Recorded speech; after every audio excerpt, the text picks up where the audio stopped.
Кратки најави за денес. Со последното веселичарско оро и палење на маските завршува Вевчанскиот карневал. 785.000 евра потрошиле општините за новогодишно украсување. На 81% од тендерите учествувала само една фирма. Општина Деберца ќе субвенционира трошоци за полагање возачки испит за млади лица.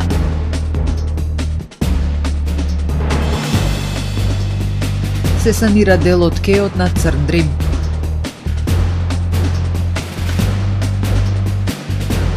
Над 2500 мртви во протестите во Иран, САД се закани со војна интервенција.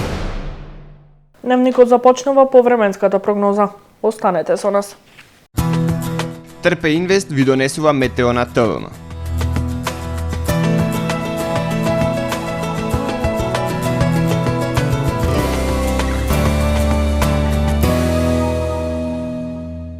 Во Охрид денес имавме сончево време со мала до умерена облачност. Дуваше умерен ветер од северозападен правец. Минималната температура изнесуваше -5 степени Целзиусови, а максималната дневна достигна до 6 степен Целзиусов. Во Охрид утре ќе имаме стабилно и суво време. Ќе биде сончево со мала до умерена локална облачност. Ќе дува умерен ветер од западен правец. Минималната температура ќе изнесува -1 степен Целзиусов, а максималната дневна ќе достигне 9 степени Целзиусови. Во Македонија времето утре ќе биде сончево со мала до умерена локална облачност. По одделни котлини ќе има услови за појава на утринска магла. Ќе дува слаб до умерен ветер од западен и северозападен правец. Температурите ќе бидат во постепен благ пораст. Минималните температури во Македонија утре ќе се движат во интервал од -6 до -1 степен, а максималните дневни од 6 до 13 степени.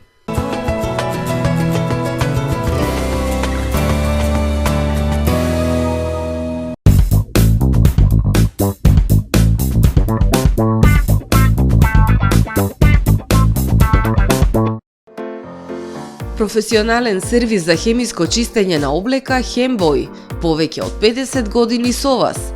Единствени во регионов работиме со dry cleaning или суво чистење. Не дозволувајте импровизации со вашата деликатна облека. Хембој работи по сите европски сертификати и стандарди со најсовремени машини и методи за dry cleaning, она што го бара производителот на вашата облека за правилно одржување на истата.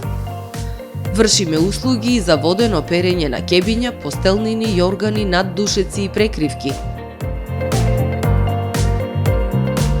Традиција и квалитет повеќе од 50 години. Хемиско чистење Хембој.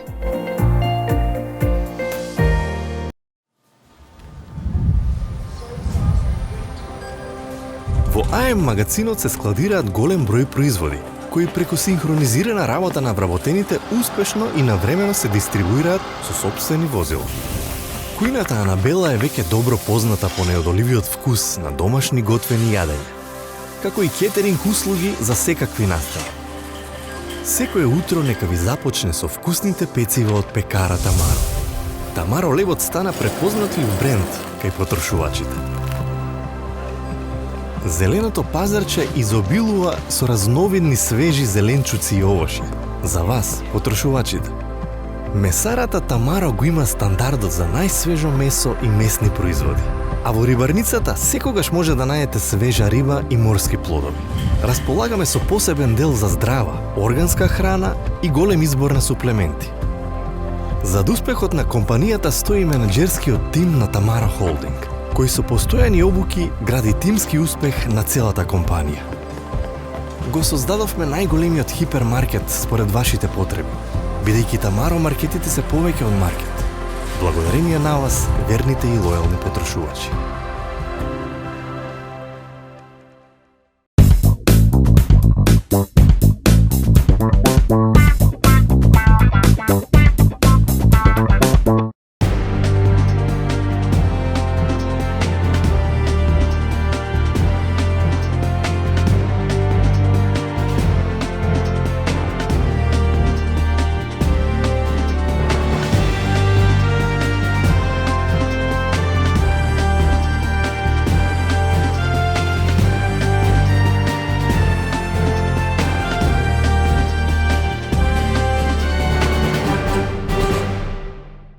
Добар ден, прво издание на Дневникот на ТВМ. Со последното василичарско оро и палење на дел од маските, денес завршува Вевчанскиот карневал. Традиција што со векови продолжува да живее преку сатира, хумор и символика. Со последното василичарско оро и ритуалното палење на маските, денес завршува Вевчанскиот карневал. Во 2 денови исполнети со сатира, хумор и символика беа заокружени вековните обичаи што се пренесуваат од генерација на генерација. Карневалската приказна привлече голем број посетители, а од уникатните обреди беа фасцинирани и членовите на Светската карневалска асоциација. This carnival is one Овој карневал е еден од најстарите во Европа. Фантастична традиција да се види како еден мал град прави толку голем карневал во срцата на луѓето. Секој карневал мора да биде уникатен. Општина Вивчани планира изградба на музеј на Вевчанскиот карневал, простор каде што посетителите ќе може да се запознаат со богатата вековна карневалска традиција. Сите посетители кои што доаѓаат тука секогаш сакаат да дознаат нешто повеќе за нашата традиција, историја и култура. А би било одлично, нели, кога ќе се има што да се представи со кукли, носи, документи, фотографии и видеа, тоа би било вистинско доживување за секој. Тој ќе е сплет не само од Свети Василија, него печалбарство, традиција, тој е најгорниот кат во оваа зграда. Имаме проект, меѓутоа моментално немаме финанси. Василичарите и годинава уште еднаш ја потврдија силата на традицијата, која и денес живее со истата енергија како и пред векови. 36 општини во земјава спровеле тендерски постапки за новогодишно украсување во пресредна 2026 година, а досега објавените договори достигнуваат вкупна вредност од околу 785.000 евра, покажува истражувањето на Центарот за граѓански комуникации. Истражувањето покажува дека во 81% од тендерите учествувала само една фирма. 36 општини во земјава спровеле тендерски постапки за новогодишно украсување во пресретна 2026 година, а досега објавените договори достигнуваат вкупна вредност од околу 785.000 евра, покажува истражувањето на Центарот за граѓански комуникации. Најмногу средства за украсување потрошила општина Штип со над 81.000 евра, пошто следува градот Скопје со околу 69.000 евра и општина Охрид со 66.713 евра. Во најголем дел тендерите за новогодишно украсување ги спровеле самите општини, а во помал дел овие тендери ги спровело некои од локалните јавни предпријатија. На 81% од тендерите за украсување немало конкуренција, односно учествувала само по една фирма. Една иста фирма, Link Media Plus, добила 78% од вредноста на сите тендери за украсување во земјава. 94% од договорите за јавна набавка за украсување се склучени во декември, на нецели 2 недели од новата година, се посочува во истражувањето. Доцното објавување на огласите за јавна набавка и од тука склучување на договорите во декември сериозно ја ограничува можноста за учество на повеќе фирми, бидејќи кратките рокови ги фаворизираат фирмите кои претходно биле ангажирани и веќе располагаат со соодветна опрема, посочуваат од Центарот за граѓански комуникации. Истражувањето е направено врз основа на јавно достапни податоци од електронскиот систем за јавни набавки и опфаќа сите општини кои во 2025 година спровеле набавка за новогодишно украсување. Во Охрид во ноември 2025 година издадени се 8 одобренија за градење. 5 одобренија се издадени на стопански субјекти, а 3 на физички лица, според податоците од Државниот завод за статистика. Инвеститорите ќе градат 16 станови со вкупна корисна површина од 1520 метри квадратни. Во истиот период во општините Струга, Дебрца и Вевчани не е издадено ниту едно одобрение за градба.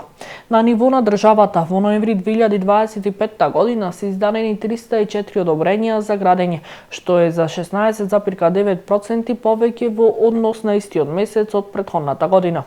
Од вкупниот број издадени одобренија за градење, 68,4% се наменети за објекти од високоградба.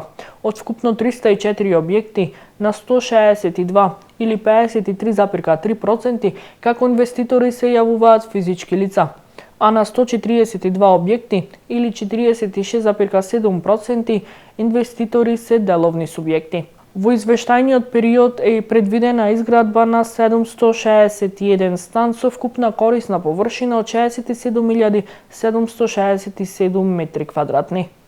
Општина Дебрца ќе субвенционира дел од трошоците за полагање за возачка дозвола за Б категорија за младите жители на општината кои во моментот на поднесување на барањето не надвршиле 21 година.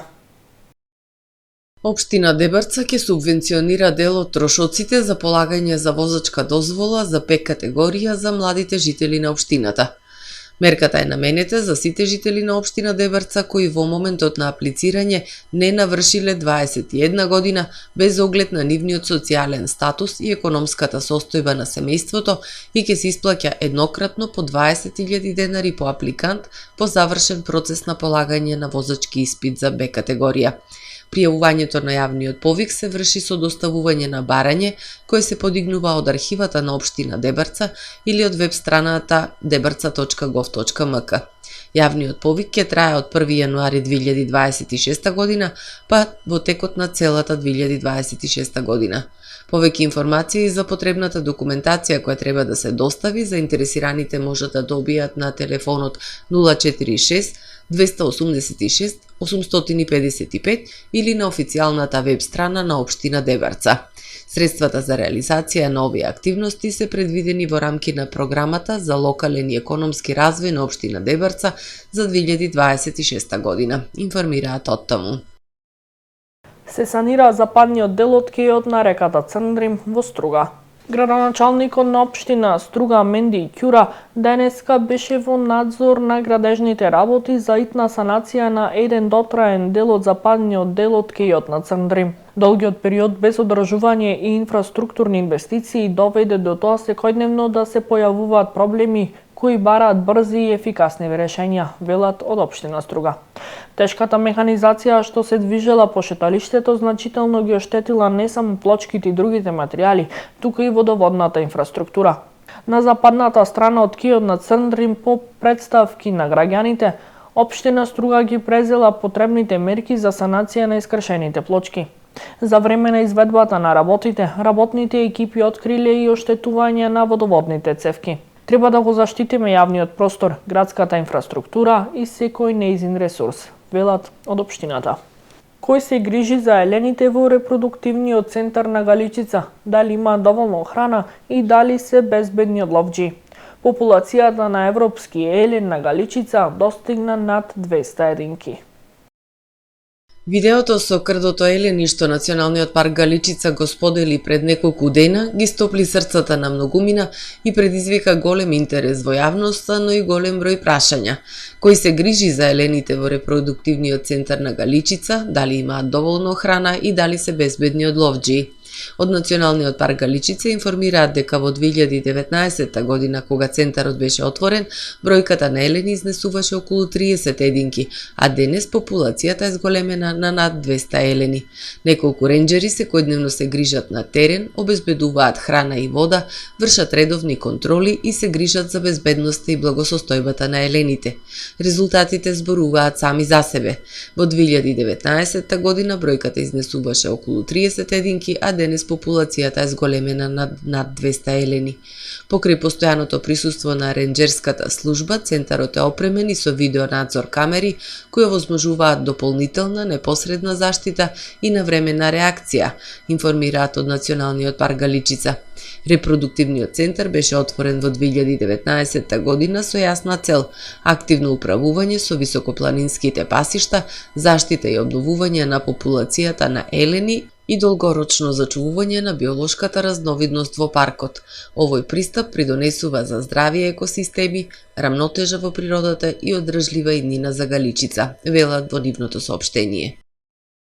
Ова е се во првиот дневник на ТВМ. Ви благодарам што не следевте. Пријатно.